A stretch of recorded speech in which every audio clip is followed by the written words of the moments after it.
Welcome back to another edition of the Penn State 365 podcast. I'm your host, Richie O'Leary, and joined as always when we're talking Penn State football recruiting, my co-host, Dylan Callahan-Crawley. Dylan, another exciting day for the Nittany Lions on the recruiting trail.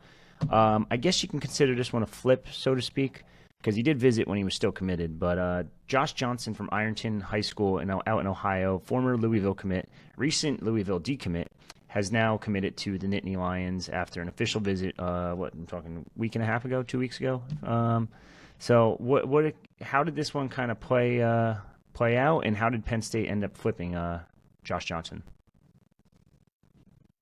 Yeah, this is one. Josh Johnson has been a player on Penn State's radar now for a pretty long time. He was one of their top safeties earlier in the cycle, prior to his commitment to Louisville. You look back at his recruitment, picked up an offer from Penn State all the way back in December.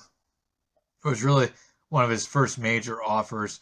West Virginia would follow along, Michigan State, Louisville, Indiana, Kentucky, Boston College. Became a really good regional prospect. Arkansas, Missouri, Iowa. I think when you have an offer as a safety slash cornerback from a school like Iowa and, you know, Louisville, Michigan State, those type of schools, especially Iowa, uh, it's a pretty good indication of where you are as a defensive back. But yeah, he was one of Penn State's top safety targets earlier this cycle.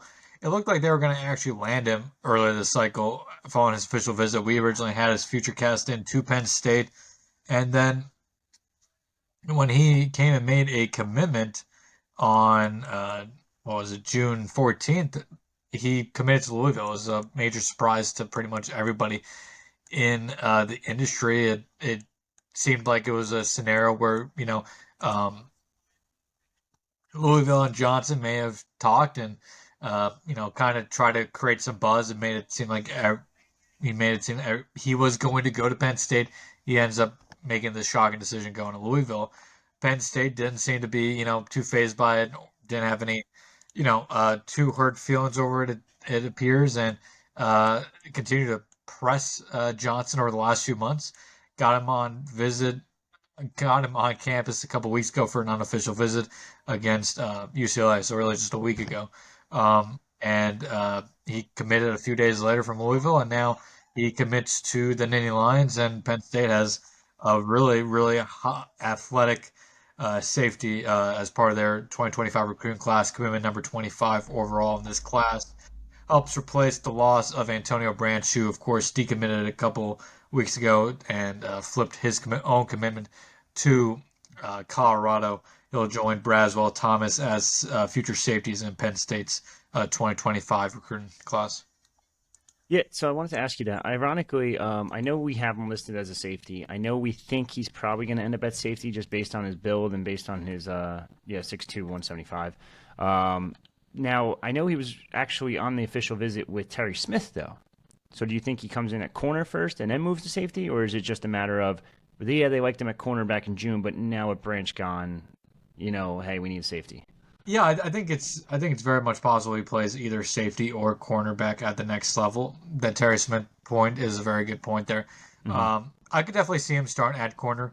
I kind of refer to him to safety just because that's what we have him ranked on That's fair. this site. But yeah, I think there's a very good chance he can play cornerback for Penn State at the next level. He's good enough that he could play corner, he could play wide receiver, he could play safety. But yeah, I think he could fit in well at corner or safety for the Nittany Lions. You start at one, the other one. If that doesn't work out, you could shift to the other one. But yeah, very good point with Terry Smith there. So definitely see him starting at cornerback for the Nittany Lions. He was one of their top defensive backs, regardless of position on the board this cycle. Okay. Now, kind of talk to me a little bit about what Penn State is getting here. I know you kind of went over it a little bit about how he could Yeah. versatile, he could play corner, he could play safety, but what else can he do?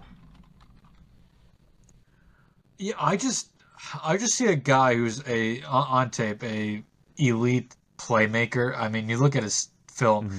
he plays some pretty good talent with Ironton on a regular basis, and he's just a playmaker. The dude finds a way to get around the ball, whether it's on offense as a wide receiver, if he's a defend or he's on defense. he has a knack for finding the ball, getting to the ball, and making plays. He's the type of guy that is going to, I think, be a game changer potentially at the cornerback or safety position. Penn State obviously has great tradition under James Franklin at both of those positions, and I think he's going to fit well there. But yeah, I think the big word that fits out to me is just a playmaker. He's fundamentally sound. And again, I go back to the Iowa offer. I mean, Iowa doesn't really offer you if you're not fundamentally sound or they don't think you're a smart football player. We see what they do on a yearly basis and development defenders in general, whether it's defensive linemen, linebackers, safeties, quarterbacks. Penn State does the same. Penn State looks for many of the same traits, of course. I just think he's going to be a tremendous fit and a guy that Penn State, I think I can see him being a routine playmaker for Penn State at corner or safety. I mean, if he's at safety, I could see him easily, having that, Jair Brown type impact. If it's at corner, he could easily fit into the role that we saw of a Johnny Dixon in the last few years, or, you know, Kalen King before his senior season, or junior season. I think he's just a really good, fundamentally sound, strong overall athlete that's going to be a major playmaker at the next level. Yeah, I know you said Jair Brown. I kind of think more Zakee Wheatley just for Sure. the size difference. Yeah, Six yeah. six two, 180 already. So From a yeah, from a size perspective, absolutely. From a playmaking perspective, I think he fits that Jair Brown mold. But yeah, Wheatley is a good comp from a physical standpoint for sure. yeah, looking through some of his track numbers, he does obviously run track and field for his high school team or high school as well. 11.47 100-meter dash. That's not the greatest. It's not the worst. It's about like solid. It's good speed. It's not great speed, I should say. Also 5'10" high jump. Also does the 100-meter 4x100, 4x200, 4x400. So he's super athlete, like you kind of said already. Now I know Penn State obviously had a couple other flip targets on the board as well. In who am I thinking? Lex Cyrus, Bradley Gompers, and Brandon Finney were also on campus that same weekend. Anything updated on those three? Mostly quiet on those three, but as we said on our last podcast or a couple podcasts ago about those flip targets, Penn State's going to continue to chip away at those guys. Lex Cyrus, they're going to definitely continue to put the heat on. I mean, especially as they continue to show that they have the ability to be a very explosive offense under head offense coordinator Andy Koltnicki. Brandon Finney, they're going to continue to chip away with not much update there. I think that one's going to be a very slow moving process, and then Bradley Gompers, I think eventually again is going to eventually flip to Penn State, but they're going to have to also work for that one. That's not going to be necessarily an easy flip for them. Yeah, can't see Manny Diaz just straight up giving up on a kid like that. In any recruitment, I should say. Right. Penn State fans should know that best. But that's I'll be honest, that's really all we got. A little bit of a shorter episode today. But anything else before we sign off?